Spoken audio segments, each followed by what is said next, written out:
കല്യാണയോഗം. രചന മാധുര്യ. അവതരണം ഷാഹുൽ മലയിൽ. എഡിറ്റിംഗ് ഷെരീജ് പൂനൂർ. നിർമ്മാണം PNR ക്രിയേഷൻസ്. എന്തിനാമോ നീ ഇങ്ങനെ മുഖം വീർപ്പിച്ച് പിടിച്ചിരിക്കുന്നത്? ഞാനിത് മറന്നെന്ന് കരുതിയാണോ? പറച്ചിലിനൊപ്പം തന്നെ മുന്നിലേക്ക് നീണ്ടുവന്ന ബോക്സ് കണ്ടതും അമ്മുവിന്റെ കണ്ണുകൾ വിടർന്നു വന്നു. അടുത്ത സെക്കൻഡിൽ തന്നെ അവന്റെ കയ്യിൽ നിന്ന് തട്ടിപ്പറിക്കുന്ന പോലെ അവൾ അത് കൈക്കലാക്കിയിരുന്നു. സന്തോഷത്തോടെ ബോക്സ് കുത്തി തുറന്ന് പുതിയ ഫോൺ പുറത്തെടുക്കുന്നവളെ നോക്കി ഒരു ചിരിയോടെ വീരവും ഇരുന്നു. എന്നാൽ ആ ചിരി മാറാൻ അധിക നേരമൊന്നും വേണ്ടി വന്നില്ല.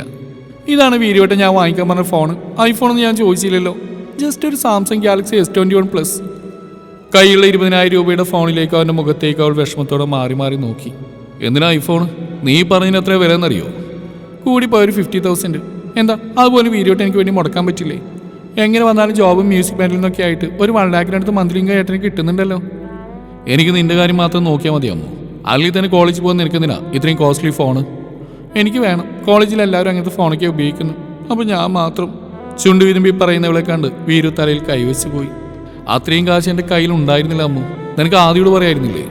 പിന്നെ ചേച്ചിയോട് ചോദിക്കുന്നയാൾ ഭേദം മിണ്ടാണ്ടിരിക്കുന്ന ആറ് പിശുക്കി. അല്ലെങ്കിൽ തന്നെ ചേച്ചി വാങ്ങിച്ചു തരുന്നകൾ എനിക്കിഷ്ടം വീരുവട്ടം വാങ്ങിച്ചിരുന്ന. എന്നാലേ എൻ്റെ ഫ്രണ്ട്സിനോടൊക്കെ എൻ്റെ വീരുവട്ടം വാങ്ങിച്ചെന്നാണ് എനിക്ക് പറയാൻ പറ്റൂ. കുസൃതിയോടെ പറയുന്നവളെ കണ്ട് ഇനിയൊന്നും പറയാനും കേൾക്കാനും ഇല്ലാത്ത പോലെ അവൻ മിണ്ടാതിരുന്ന് പല്ലുകടിച്ച്. വീരുവേട്ടാ പ്ലീസ്, നമുക്കിത് മാറ്റിയാൽ പറഞ്ഞ ഫോൺ തന്നെ വാങ്ങിക്കാം. വാശിയോടെ കൊഞ്ചിക്കൊണ്ട് അമ്മു പറഞ്ഞത് വീരു കണ്ണുകൾ ഉയർത്തി അവളെ നോക്കും. അതിലവളൊന്ന് പേടിച്ചെങ്കിലും ഫോണിൻ്റെ കാര്യം അങ്ങനെ വിടാൻ അവൾ ഒരുക്കമല്ലായിരുന്നു. വീരു കണ്ണുകൾ അടച്ചു തുറന്ന് സ്റ്റിയറിംഗിൽ പിടിമുറുക്കിക്കൊണ്ട് ദേഷ്യം മാക്സിമം കൺട്രോൾ ചെയ്ത് അമ്മുവിന് നേരെ തിരിഞ്ഞു. നീ എന്താമോ ഞാൻ പറയുന്നത് മനസ്സിലാക്കാത്തേ? എനിക്ക് ജോലി ഇട്ടിട്ട് 6 മാസമേ ആവുന്നുള്ളൂ. അത്യാവശ്യം സാലറി ഉണ്ടെങ്കിലും വീടൊന്ന് പുതുക്കിപ്പെടുന്നത് ഇപ്പോൾ ഈ കാർ വാങ്ങിച്ചാൽ ഇൻസ്റ്റാൾമെൻറ്റിലാണെന്ന് എനിക്ക് അറിയാവുന്നല്ലേ. അവർക്ക് തിരിച്ചടക്കം ഞാൻ തന്നെ വേണ്ടേ? പിന്നെ ചേച്ചിയുടെ പ്രസവം കഴിഞ്ഞ് പോയിട്ട് 1 മാസമേ ആയിട്ടുള്ളൂ. ഇനി വാവയുടെ പേര് വിളി, അതിൻ്റെ ചിലവുകൾ, അങ്ങനെ എന്തെല്ലാം കാര്യങ്ങൾ കിടക്കുന്നു. എല്ലാം കൊണ്ട് ഇപ്പോൾ ആകെ ടൈറ്റില്ല. ചേച്ചിയുടെ സ്വഭാവം എനിക്കറിയാലോ. കാശില്ലെങ്കിലുണ്ടെങ്കിൽ അവൾക്ക് അവളുടെ കാര്യങ്ങൾ ഗ്രാൻഡായി തന്നെ നടക്കണം. പിന്നെ മാളുവിൻ്റെ ഭാവി വേറെ, അവളുടെ കാര്യങ്ങൾ ഞാൻ തന്നെ നോക്കണ്ടേ? വീരു കടുപ്പത്തിൽ തന്നെ പറഞ്ഞു നിർത്തിയതും പിന്നെ അമ്മാവൻ കടയിട്ട് പാതിരവരവിടെ പോയി കുത്തിരിക്കുന്ന എന്തിനാണാവും? എല്ലാത്തിനും വീരുവിൻ്റെ ശമ്പളം തന്നെ വേണം. ശല്യങ്ങൾ. അമ്മ അവന് കേൾക്കാൻ പറ്റാത്ത പാത്തിന് പിറുപിറുത്തുകൊണ്ട് വീരുവിനെ മിഴികൾ ഉയർത്തി നോക്കി. അപ്പോൾ വീരുവിനെ എന്താ പറഞ്ഞു വരുന്നത്? എല്ലാ ബാധ്യതകളും കഴിഞ്ഞിട്ടാണോ നമ്മൾ ലൈഫ് സ്റ്റാർട്ട് ചെയ്യാൻ പോകുന്നത്? എൻ്റെ ഫീലിങ്സിനൊന്നും വീരുവിൻ്റെ ജീവിതത്തിൽ ഒരു വിലയില്ലേ? Ammu please be practical. നിന്റെ ഫീലിങ്സിന് വില കൽപ്പിക്കുന്നതുകൊണ്ടാ ഞാൻ നിന്റെ കൂടെ ഇങ്ങനെ ഇരിക്കുന്നത് തന്നെ. എന്നെ നിനക്ക് അറിയാത്തൊന്നല്ലല്ലോ. വെറുതെ ആവശ്യമില്ലാത്ത കാര്യത്തിന് എൻ്റെ മുന്നിൽ കരഞ്ഞു പിഴിഞ്ഞിരുന്ന എൻ്റെ വേറൊരു മുഖം കൂടി നീ കാണേണ്ടി വരും. നല്ലതാണെങ്കിൽ ഞാനും നല്ലതാ. ജീവിതം എപ്പോഴും ഒരുപോലെ ആയിരിക്കില്ല അമ്മു. പക്ഷേ ഏതവസ്ഥയിൽ എൻ്റെ കൂടെ നിൽക്കുന്ന ലൈഫ് പാർട്ട്ണറെയാണ് എനിക്ക് ആവശ്യം. എന്ന് കരുതി നിന്റെ സന്തോഷങ്ങൾക്കൊന്നും ഞാൻ എതിര് നിൽക്കില്ല. എന്നെ കൊണ്ട് പറ്റുന്നതാണെങ്കിൽ ഞാനത് സാധിച്ചു തരും. നിനക്കതിൽ അഡ്ജസ്റ്റ് ചെയ്ത് പോകാൻ പറ്റില്ലെങ്കിൽ എനിക്കിനി മറ്റൊന്നും പറയാനില്ല. ഈ ഫോൺ നിനക്ക് ഇഷ്ടമായില്ലെങ്കിൽ തന്നേക്ക്. പിന്നെ മോള് വേറെ ഫോണും ചോദിച്ച് എൻ്റെ അടുത്തേക്ക് എങ്ങാനും വന്നാ. ഒരു താക്കീതോടെ പറഞ്ഞു നിർത്തിയതും അവൾ പെട്ടെന്ന് അവൻ്റെ കയ്യിൽ നിന്ന് ഫോൺ വാങ്ങിപ്പിടിച്ചു. ഇനി എന്താ ക്ലാസ് തുടങ്ങാറില്ല നിനക്ക്? ഓക്കോ. ഫോൺ പിടിച്ചില്ല അവിടെ ഇരിപ്പ് വേണം ദേഷ്യത്തിൽ പറഞ്ഞത് അവനെ നോക്കി മുഖം വീർപ്പിച്ച് അവൾ ഡോർ തുറന്നു. വീരുവിൻ്റെ കൈകൾ അവളിൽ മുറുകിയിരുന്നു. പരിഭവത്തോടെ തന്നെ നോക്കുന്നവളെ നോക്കി അവനൊന്ന് ചിരിച്ചു. ഒരു നിമിഷം അവൻ്റെ ആ ചിരിയിൽ അവൾ ലയിച്ചിരുന്നു. ഇനി ഇതിൻ്റെ പേരിൽ മുഖം വീർപ്പിച്ച് പിണങ്ങിയിരിക്കാനാണെങ്കിൽ പഴയതുപോലെ ഇണക്കാൻ ഞാൻ വരില്ലാമോ? അതുകൊണ്ട് എൻ്റെ മോൾ ഈ പിണക്കവിടെ വെച്ച് നിർത്തിക്കോ. എന്നിട്ട് നല്ല കുട്ടിയായിട്ട് നടക്ഷം പഠിക്കാൻ നോക്ക്. കഴിഞ്ഞ പ്രാവശ്യത്തെ നിന്റെ മാർക്കൊക്കെ ആദ്യം എന്നോട് പറഞ്ഞിരുന്നു. ഇത്രയും കാശ് കൊടുത്ത് നിന്നെ പഠിപ്പിക്കുന്നല്ലേ അമ്മോ, അതിൻ്റെ ഒരു മര്യാദ നീ കാണിക്കണ്ടേ? അതുകൊണ്ട് ഇപ്പോൾ ഫോൺ കൂടെ കിട്ടിയെന്ന് കരുതി ഇതും നോക്കിയിരുന്ന് വീണ്ടും ഉഴപ്പാനാണ് ഭാവമെങ്കിൽ നിന്റെ താളത്തിന് തുള്ള എന്നെ കിട്ടില്ല. ആദ്യേ മുഖത്തെ ചിരി മായ്ക്കാതെ ഗൗരവത്തിൽ പറയുന്നവനെ നോക്കി അറിയാത്തന്നെ അവൾ തലയാട്ടിപ്പോയെങ്കിലും വല്ലാത്തൊരു അമർഷം വീരുവിനേക്കാൾ കൂടുതൽ അവൾക്ക് ആ നിമിഷം ആദ്യയോട് തോന്നിയിരുന്നു. ഒന്നും മിണ്ടാതെ കാറിൽ നിന്നിറങ്ങി കോളേജിലേക്ക് പോകുന്നവളെ നോക്കി ഒരു നിശ്വാസത്തോടെ അവനും കാറ് തിരിച്ചു. ഇന്ന് തന്നെ അവൾക്ക് പുതിയ ഫോൺ കിട്ടുമെന്ന് പറഞ്ഞ് വാശി പിടിച്ചുകൊണ്ട് ഫോൺ വാങ്ങി അധികം വൈകാതെ തന്നെ അവിടെ കോളേജിലേക്ക് കൊണ്ടുവന്നതായിരുന്നു വീരു. എപ്പോൾ നോക്കിയാലും കുറേ വാണിജ്യ ഉപദേശങ്ങളല്ലാതെ ഈ വീരുവേട്ടൻ എന്താ അറിയാം? അതെങ്ങനെ എൻ്റെ ചേച്ചി എന്ന് പറയുന്ന സാധനം കഴിഞ്ഞിട്ടല്ലേ അങ്ങേർക്ക് ആരും ഉള്ളൂ. അപ്പം പിന്നെ അവളുടെ സ്വഭാവം കാണിക്കാതിരിക്കുമോ? എങ്ങനെ വന്നാലും തനിക്കൊരു സ്വസ്ഥയും തരാത്ത നാശം. പിറുപിറുത്തുകൊണ്ട് അവളുടെ നോട്ടം കയ്യിലിരിക്കുന്ന ഫോണിലേക്ക് പോയി. ഒരു 20,000 രൂപയുടെ ഫോണും വാങ്ങിച്ച് വന്നിരിക്കാം ദുഷ്ടൻ. ഇനി ഇതും കൊണ്ട് എങ്ങനെ ഞാൻ അവളുമാരുടെ മുമ്പിൽ ചെന്ന് നിൽക്കാനാ? രണ്ടും കൂടി എന്നെ കളിയാക്കി കൊല്ലും. ക്ലാസ്സിലേക്ക് നടക്കുന്തോറും ഓരോന്നും ചിന്തിച്ച് തലയ്ക്ക് ഭ്രാന്ത് പിടിക്കുന്ന പോലെ തോന്നി അമ്മുവിന്. വാഗച്ചുവട്ടിൽ ജസ്റ്റിൻ്റെയും ഗ്യാങ്ങിൻ്റെയും കൂടെ ഇരിക്കാൻ തന്നെ 2 കൂട്ടുകാരികളെ കണ്ട് അമ്മു പെട്ടെന്ന് നിന്നു. ക്ലാസ് കട്ട് ചെയ്ത് വന്നിരിക്കുകയാണ് അവർ. എന്തായാലും ഇപ്പോൾ ഈ ഫോൺ അവരെ കാണിക്കണ്ട എന്ന് കരുതി അവർ കാണാതെ അമ്മു തിരിഞ്ഞു പോകാൻ നോക്കിയെങ്കിലും ആവണി ഡി ഇങ്ങോട്ട് പാടി, ഞങ്ങളിവിടെയാ. പുറകിൽ നിന്ന് കേട്ട് റീയുടെ വിളി അവൾ നിമിഷം സ്റ്റെക്കായി. അവർ കണ്ടു എന്ന് ഉറപ്പായതും മറ്റൊരു വഴിയുമില്ലാതെ അമ്മു അവരുടെ അടുത്തേക്ക് തന്നെ നടന്നു. അയ്യേ, ഇതാണോടി നിന്റെ വീരുവട്ടിന് ഇത്രയ്ക്ക് സ്നേഹത്തോടെ വാങ്ങിച്ചെന്ന ഫോണ്? പരമ കഷ്ടം. വന്നപാടെ കയ്യിൽ നിന്ന് പിടിച്ചു വാങ്ങിച്ച ഫോൺ തിരിച്ചു മറിച്ച് നോക്കി കൃതി പുച്ഛത്തോടെ അവൾ നോക്കി ചിരിച്ചു. ജസ്റ്റിൻ്റെയും കൂട്ടരുടെയും മുമ്പിൽ വെച്ച് കൃതി ഉറക്കെ തന്നെ പറഞ്ഞ് ചിരിച്ചതും വല്ലാത്തൊരു നാണക്കേട് തന്നെ പൊതിയുന്ന പോലെ തോന്നി അമ്മുവിന്.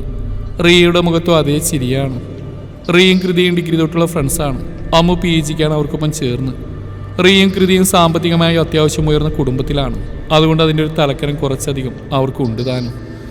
പറയുമ്പോൾ ബെസ്റ്റ് ഫ്രണ്ട്സൊക്കെ ആണെങ്കിലും ആവശ്യത്തിലേറെ കുശുമ്പും കുന്നായ്മകളും കളിയാക്കലുകളും അവരുടെ ഇടയിലുമുണ്ട്. ജസ്റ്റിൻ അവരുടെ ജൂനിയർ ആണെങ്കിലും പ്രായത്തിൽ അവർക്കൊപ്പം തന്നെയാണ്. പിന്നെ റിയയുടെ കസിൻ കൂടിയാണ്. മിക്കതും ക്ലാസ് കട്ട് ചെയ്ത് അവരുടെ കൂടെ പോയിരിക്കുന്നത് തന്നെയാണ് ഇരുവരുടെയും പരിപാടി. നീ ഇത് കണ്ടാവണി, ആൽവിച്ച എനിക്ക് വാങ്ങിക്കാൻ പോകുന്ന ഫോണാ. പറച്ചിലിനൊപ്പം കയ്യിലെ ഫോൺ റിയ ഉയർത്തി കാണിച്ചും അമ്മുവിൻ്റെ നോട്ട് അങ്ങോട്ട് പോയി. iPhone 15 Pro Max. ഫോണിലെ ഫോട്ടോയിലേക്ക് നോക്കി അമ്മുവിൻ്റെ കണ്ണുകൾ മിഴിഞ്ഞു വന്നു. അവൾ അസൂയയോടെ റിയയെ നോക്കി. പുറമേ കാണിച്ചില്ലെങ്കിലും കൃതിയുടെ ഉള്ളിലുണ്ടായിരുന്നൊരു ഇഷ്ടക്കേട്. റിയയുടെ ഫിയാൻസിയാണ് ആൽഫി. വീട്ടുകാർ പറഞ്ഞുറപ്പിച്ച ബന്ധം. കോടീശ്വരന്മാരാണ്, ഉയർന്ന തറവാട്. ആൽഫി UK-യിലാണിപ്പോൾ. ആൽഫിച്ചൻ UK-ന്ന് വരുമ്പോൾ എനിക്ക് ഗിഫ്റ്റ് തരാൻ വായിച്ചു വെച്ചിരിക്കുന്ന ഞങ്ങളിതാ ഇതിൻ്റെ ഭംഗി ആസ്വദിച്ചുകൊണ്ടിരിക്കുമ്പോഴാണ് നീ ഈ തുക്കടാ ഫോണും പിടിച്ചു വന്ന്. So funny Avani. അതേ കളിയാക്കലോടെ തന്നെ റിയ പറഞ്ഞു നിർത്തിയതും അമ്മുവിൻ്റെ മുഖം ഒന്നുകൂടെ വീർത്തു. എൻ്റെ വീരുമായിട്ട് വാങ്ങിച്ചു തന്നാ എനിക്ക് എന്തിനേക്കാളും വലുത്. ഇതിനെ വില അളക്കാൻ ആരും വരണ്ട. അവരുടെ മുമ്പിൽ ജയിക്കാൻ വേണ്ടി തന്നെ വീരോട് അവൾ പറഞ്ഞു നിർത്തിയതും ഇത്ര നേരം ഫോണിൽ നോക്കിയിരുന്ന ജസ്റ്റിൻ ആ ഡയലോഗ് ഇഷ്ടപ്പെട്ട പോലെ ഒരു ചിരിയോടെ അവളെ തല ഉയർത്തി നോക്കി. അല്ലെങ്കിൽ അവന് വലിയ മൈൻഡൊന്നുമില്ല ഇവര്. ജസ്റ്റിൻ കോളേജിൽ അത്യാവശ്യം ഫേമസ് ആയതുകൊണ്ട് ഒരു ഗുമ്മിന് വേണ്ടി അവൻ്റെ പിറകെ വലിഞ്ഞു കയറി പോകുന്നതാണ് അവർ. റിയ പിന്നെ അവൻ്റെ കസിൻ കൂടി ആയതുകൊണ്ട് അവൻ സഹിക്കുന്നു എന്ന് മാത്രം. അതുകൊണ്ട് ഇവിടെ പൊങ്ങച്ചം പറച്ചിലും കുന്നായ്മകളും അവനും കൂട്ടിന് ശ്രദ്ധിക്കാറ് പോലുമില്ല. റിയയുടെയും കൃതിയുടെയും മുഖത്ത് അപ്പോഴും പുച്ഛമാണ്. ഓ, ഇനിയിപ്പോൾ അങ്ങനെ പറഞ്ഞാൽ മതിയല്ലോ. എന്തായാലും ഇവിടെ കാര്യം വലിയ കഷ്ടം തന്നെയാണ് റിയ. സ്വന്തം വീട്ടിലും ദാരിദ്ര്യം, കെട്ടിപ്പോകുന്നിടത്ത് അതിനേക്കാൾ വലിയ ദാരിദ്ര്യം. ലൈഫിൽ ഒരു എൻജോയ്മെൻറ്റ് ഇവൾക്ക് കിട്ടാൻ പോകുന്നില്ല. പാവം. പറഞ്ഞുകൊണ്ട് കൃതി കൈയെടുത്ത് ജസ്റ്റിനെ തോളത്ത് വെച്ചത് അവൻ അവളെ രൂക്ഷമായി നോക്കിയതും കൃതി വേഗം കൈയെടുത്തു. ജസ്റ്റിൻ അവളെ ഒന്നുകൂടെ കടുപ്പിച്ച് നോക്കി റിയോട് പറഞ്ഞു അമ്മുവിനെ ഒന്നുകൂടെ നോക്കി ക്ലാസ്സിലേക്ക് പോയതും അവൻ്റെ വാലുകൾ അവന് പിറകെ പാഞ്ഞിരുന്നു. അമ്മു അപ്പോഴും ഒന്നും മിണ്ടാതെ കൃതിയുടെ വായിൽ നിന്ന് വീണതൊക്കെ കൂട്ടിയും കുറച്ച് നിൽക്കുകയാണ്. വീരുവേട്ടൻ്റെ കൂടെ തനിക്കൊരു സന്തോഷം ഉണ്ടാവില്ലേ? തൻ്റെ ലൈഫ് ഇപ്പോഴും ഇങ്ങനെ തന്നെ ആയിരിക്കുമോ? ഇല്ല, ഒരിക്കലും ഇല്ല. വീരുവേട്ടൻ പറഞ്ഞല്ലോ ലൈഫ് മാറുമെന്ന്. അതെ, കാശാവുമ്പോൾ എല്ലാം മാറും. വീരുവേട്ടൻ എന്നെ പൊന്നുപോലെ നോക്കും. സ്വയം പുലമ്പിക്കൊണ്ട് അമ്മ ക്ലാസ്സിലേക്ക് നടന്നു. റിയയും കൃതി അപ്പോഴേക്ക് അവൾക്ക് മുന്നേ പോയിരുന്നു. നീ ഇതെങ്ങോട്ടാ ആദി? ഇന്ന് അവധിയല്ലേ? സ്കൂട്ടിയുടെ കീ എടുത്ത് പുറത്തേക്ക് ഇറങ്ങാൻ തുടങ്ങിയ ആദ്യ ഒരു സംശയത്തോടെ നോക്കി ശ്രീധരൻ ചാരി കസേരയിൽ നിന്ന് എഴുന്നേറ്റതും അയാളുടെ ചോദ്യം കേട്ട് അവളുടെ മുഖവും ഒന്ന് ചുളുങ്ങിയിരുന്നു. ഞാനെല്ലാം സൺഡേ അമ്മൂമ്മയുടെ അടുത്ത് പോകാണ്ടെന്ന് അച്ഛൻ അറിയാവുന്നല്ലേ, പിന്നെന്താ ഇപ്പൊ ഒരു ചോദ്യം? ഓ, ഞാനത് മറന്നു. ഇന്ന് നീ എവിടെയും പോവേണ്ട ആദി. കേശവനൊരു ആലോചനയുടെ കാര്യം പറഞ്ഞിരുന്നു. അവരിന്ന് നിന്നെ കാണാൻ വരും. പറഞ്ഞുകൊണ്ട് അയാൾ അകത്തേക്ക് നടന്നതേ ആദിയുടെ മുഖത്ത് വല്ലാത്തൊരു മടുപ്പ് നിറഞ്ഞു കയറിയിരുന്നു. എന്തിനാച്ച വീണ്ടും ഓരോന്നിങ്ങനെ? ഇതൊക്കെ എവിടെ വരെ പോകുന്നു നമുക്കറിയാവുന്നതല്ലേ? എനിക്കൊന്നും കേൾക്കേണ്ട ആദി. നിന്റെ കല്യാണം കഴിഞ്ഞാൽ എനിക്ക് സമാധാനം ഉണ്ടാവും. അവർ വീട്ടിൽ നിന്ന് ഇറങ്ങിയെന്നാ പറഞ്ഞേ. ചെന്ന് റെഡിയാവും. അവരിറങ്ങിയെന്നോ? അച്ഛനെന്ത് ഈ കാര്യം നേരത്തെ പറയാണ്ടിരുന്നേ? ആ, അത് ശരിയാണല്ലോ. എന്നോട് പോലും പറഞ്ഞില്ലല്ലോ ശ്രീധരേട്ടൻ. ഇതിപ്പോൾ നമ്മളൊന്നും ഒരുക്കിയിട്ടില്ല. അടുക്കളയിൽ നിന്ന് അവിടെ സംസാരം കേട്ടാണ് ലത അങ്ങോട്ട് എത്തിയത്. ഞാൻ പറയാൻ വിട്ടുപോയി. അതിനിപ്പോൾ എന്താ? എല്ലാവരോടും പറയുന്ന പോലെ നിർബന്ധമുണ്ടോ? പിന്നെ ഒരുക്കം. വരുന്നവർക്കൊരു കപ്പ് ചായ കൊടുക്കാനുള്ള പാലിവിടെ ഉണ്ടല്ലോ, അത് മതി. ജാതകദോഷമൊന്നും അവർക്ക് പ്രശ്നമില്ലെന്നാണ് കേശവൻ പറഞ്ഞേ. ഇന്ന് അവരിവിടെ പേരിനൊന്ന് കാണാതിരുന്നത് മാത്രം. അടുത്ത ആഴ്ച വരുമ്പോൾ നമ്മളിതങ്ങോട്ട് ഉറപ്പിക്കും. അന്നാവാം വലിയ ഒരുക്കങ്ങളൊക്കെ. എല്ലാം തീരുമാനിച്ചുറപ്പിച്ച പോലെയുള്ള ശ്രീധരൻ്റെ പറച്ചിൽ കേട്ട് ആദിലതയും പരസ്പരം നോക്കി. ഇതെന്താ ശ്രീധരേട്ടാ എല്ലാം ഉറപ്പിച്ച പോലെ പറയുന്നേ? എൻ്റെ കൂടെ മകളല്ലേ ഇവള്? ആരറിഞ്ഞില്ലെങ്കിൽ ഞാൻ അറിയണ്ടേ ഇവളുടെ കാര്യങ്ങൾ? ഇപ്പം അറിഞ്ഞല്ലോ നീ, അത് മതി. സംസാരിച്ചെന്ന് സമയങ്ങളാതെ അകത്തേക്ക് ചെന്ന് രണ്ടുപേരും. ഞാൻ ആ കേശവനൊന്ന് വിളിക്കട്ടെ. അതും പറഞ്ഞ് ഫോണെടുത്ത് അയാൾ പുറത്തേക്ക് ഇറങ്ങിയതും മുറ്റത്ത് വന്നിരുന്ന കാറിൻ്റെ ഒച്ചയിൽ അവരൊന്ന് ഞെട്ടി. ഇവർ ഇത്ര പെട്ടെന്ന് എത്തിയോ? ശ്രീധരൻ വെപ്രാളപ്പെട്ട് പുറത്തേക്ക് ഇറങ്ങിയതും കാറിൽ നിന്നിറങ്ങുന്നവരെ കണ്ട് വിളറിപ്പോയി. ബാക്ക് ഡോർ തുറന്ന് ആദ്യം ഇറങ്ങിയതും ആളുവാണ്. അവൾക്ക് പുറകെ ലതയുടെ അമ്മ നാരായണിയുടെ കൈ പിടിച്ചിറക്കി ശോഭനയും കോ ഡ്രൈവർ സീറ്റിൽ നിന്ന് കൃഷ്ണകുമാറും കൂടി ഇറങ്ങിയതേ കാറ് കുറച്ച് ഒതുക്കിയിട്ട് വീരു അങ്ങോട്ട് നടന്നിരുന്നു. വന്നിരിക്കുന്ന ആരൊക്കെയെന്നറിയാൻ ചുമ്മാ എത്തിച്ചു നോക്കി ലത അമ്മയെയും ആങ്ങളെയും കണ്ട് ആഹ്ലാദത്തോടെ പൂമുഖത്തേക്ക് ഇറങ്ങിച്ചെന്നു. അമ്മേ, ഏട്ടാ. ലതയെ കണ്ടത് അവരുടെ മുഖം വിടർന്നു. ആദ്യം എല്ലാ സൺഡേ അങ്ങോട്ട് പോകുമെങ്കിലും ലതയും ശ്രീധരൻ അങ്ങോട്ട് ഇറങ്ങുന്ന വിരളമാണ്. അപ്പോഴേക്കും പുറത്തെ ശബ്ദം കേട്ട് ആദ്യം അമ്മ അങ്ങോട്ട് എത്തിയിരുന്നു. വീരു അമ്മുവിനെ നോക്കിയും ചിരിച്ചെങ്കിലും നേരത്തെ ദേഷ്യം മാറാത്തോണ്ട് ജാറിയിട്ട് അവൾ മുഖം തിരിച്ചു. അവളുടെ ഈ ജാടയുടെ കാരണം അറിയാവുന്നതുകൊണ്ട് തന്നെ വീരവ് വലിയ കാര്യമാക്കി എടുത്തില്ല. വീരുവിന്റെ കൈയും പിടിച്ച് അകത്തേക്ക് കയറുന്ന അമ്മൂമ്മയെ കണ്ട് ആദിവേഗം അങ്ങോട്ട് ചെന്നു. വീരവളുടെ മെടഞ്ഞിട്ടിരിക്കുന്ന മുടിയിൽ പിടിച്ച് രണ്ട് വലിച്ച് അകത്തേക്ക് പാഞ്ഞു പോയത്. അവനെ ഒന്ന് കണ്ണു കൂർപ്പിച്ച് നോക്കി അമ്മൂമ്മയുടെ കയ്യിൽ അവൾ പിടുത്തമിട്ടിരുന്നു. എൻ്റെ മോൾ അങ്ങോട്ട് വരാൻ നിൽക്കുകയായിരുന്നല്ലേ? അമ്മൂമ്മ വാത്സല്യത്തോടെ അവളുടെ കവിളിലൊന്ന് തഴി അകത്തേക്ക് കയറി. ഇന്ന് നമുക്ക് ഇവിടെ വെച്ചെടുക്കാം ആദ്യ വീഡിയോ, ഇടയ്ക്കൊരു വെറൈറ്റി വേണ്ടേ? മാളും ചിരിയോടെ അവളുടെ കയ്യിൽ തൂങ്ങി. ആദിയുടെ കുക്കിംഗ് വീഡിയോകളെല്ലാം എടുക്കുന്ന അമ്മ വീട്ടിൽ വെച്ചാണ്. ആഴ്ചയിലൊരു വീഡിയോ അവൾ ഇടാറുണ്ട്. റെക്കോർഡിങ്ങും എഡിറ്റിംഗ് ഒക്കെ ചെയ്യുന്ന മാളും വീരും കൂടിയാണ്. അത്യാവശ്യം ഫോളോവേഴ്സുള്ള ചാനൽ ഇതിനോടൊക്കെ റീച്ചായി കഴിഞ്ഞിട്ടുണ്ട്. എല്ലാവരും എന്തൊരു മുന്നറിയിപ്പില്ല. പെട്ടെന്ന് ഇന്ന് രാവിലെ വിളിച്ചപ്പോൾ എടുത്തിയൊന്നും പറഞ്ഞില്ലല്ലോ. ഞാൻ പറഞ്ഞതാലേ ഇവളോട് നിന്നോട് വിളിച്ചിട്ട് പറഞ്ഞിട്ട് വരാമെന്ന്. ദേ ഈ പെണ്ണ് സമ്മതിക്കണ്ടേ? എല്ലാവർക്കും ഒരു സർപ്രൈസ് കൊടുക്കാമെന്ന് പറഞ്ഞ് ഫോണ് പിടിച്ചു വാങ്ങിച്ചു. ശോഭന മാളുവിനെ നോക്കി ചിരിയോടെ പറഞ്ഞു നിർത്തിയതും, ഓ പിന്നെ നിങ്ങൾ ഗൾഫിൽ നിന്ന് വരില്ലേ ഇത്രയ്ക്ക് സർപ്രൈസ് ആവാൻ? പുച്ഛത്തോടെ പറഞ്ഞ് ചുണ്ടുകൂട്ടി അമ്മ സോഫയിലേക്ക് പോയിരുന്നു. ശോഭനയുടെ മുഖം ചെറുതായിട്ടൊന്ന് വാടി. വീരോളൊക്കെ അടുപ്പിച്ച് നോക്കിയെങ്കിലും അവൾക്കൊരു കുലുക്കവും ഇല്ല. ഇവിടെ ഇങ്ങനെ കുത്തിയിരിക്കാണ്ട് നിന്റെ ഭാവി പറഞ്ഞൊരു ചായ ഇട്ട് കൊടുക്കാൻ മൂട്ടി.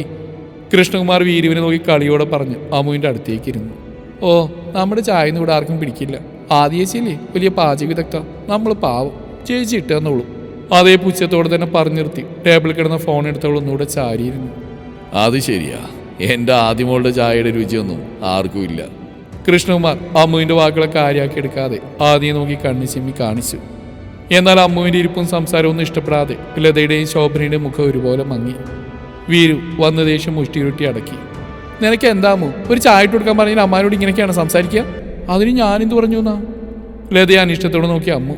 അമ്മയൊന്നും മിണ്ടാ നിൽക്ക്, ചായയില്ലേ പ്രശ്നം, എൻ്റെ ചായ തന്നെ കുടിച്ചാൽ മതി എല്ലാവരും, ഞാൻ ഇട്ടോളാം. ചിരിയോടെ പറഞ്ഞ് ആദ്യം അകത്തേക്ക് പോയതും അവൾക്ക് പുറകെ വാലുപോലെ മാളും ചാടിത്തുള്ളി ഓടിയിരുന്നു. നീ എന്താ ശ്രീധര ഒന്നും മിണ്ടാണ്ടിരിക്കുന്നേ? കൃഷ്ണകുമാർ ശ്രീധരനെ നോക്കിയതും വേണോ വേണ്ടോ എന്ന പോൽ അയാളെ നോക്കിയതും ചിരിച്ചു. ഇന്ന് ആദ്യം ഒരു കൂട്ടർ പെണ്ണാണ് വരുന്നുണ്ട് ഏട്ടാ, അവരിറങ്ങിയെന്നാ പറഞ്ഞ്. ശ്രീധരേട്ട അതിൻ്റെ ഒരു ടെൻഷനില്ല. ഇന്നും ഉണ്ടോ പെണ്ണ് കാണല്? എന്നിട്ട് നീ ഞങ്ങളോടൊന്നും പറഞ്ഞില്ലാലോ? ഞാനും അറിഞ്ഞില്ലല്ലോ അമ്മ, അല്ലെങ്കിലും പറഞ്ഞിട്ട് വലിയ കാര്യമൊന്നുമില്ലല്ലോ. മിക്ക ഞായറാഴ്ചകളിലെ പ്രസനല്ലേ ഇത്? അമ്മ പറഞ്ഞു നിർത്തിയതും അവളുടെ തോളിലായി ലതയുടെ അടി വീണ് കഴിഞ്ഞിരുന്നു. എന്താ അമ്മ വായിൽ തോന്നിയൊക്കെ വിളിച്ചു പറഞ്ഞാലേ നിന്റെ നാക്കിയാൻ അറിയും. കുറച്ചായി അവൾ തുടങ്ങിയിട്ട്. ലത അരിശത്തോടെ അവളെ നോക്കി. അത് വീടില്ലതെ ആട്ടെ, എവിടുന്നാ ചെറുക്കൻ? എനിക്കൊന്നും അറിയില്ല ഏട്ടാ, എല്ലാം ശ്രീധരേട്ടനാ തീരുമാനിച്ചേ. ആണോ? എവിടുന്നാ ശ്രീധര ചെറുക്കൻ? നമുക്കറിയാവുന്ന കൂട്ടുകാരി തന്നെയാണോ? നാരായണിയമ്മ ഉത്സാഹത്തോടെ ശ്രീധരനെ നോക്കി. അപ്പോഴേക്കും ചായയും മറ്റെടുത്ത് ആദ്യം ആളും അങ്ങോട്ട് എത്തിയിരുന്നു.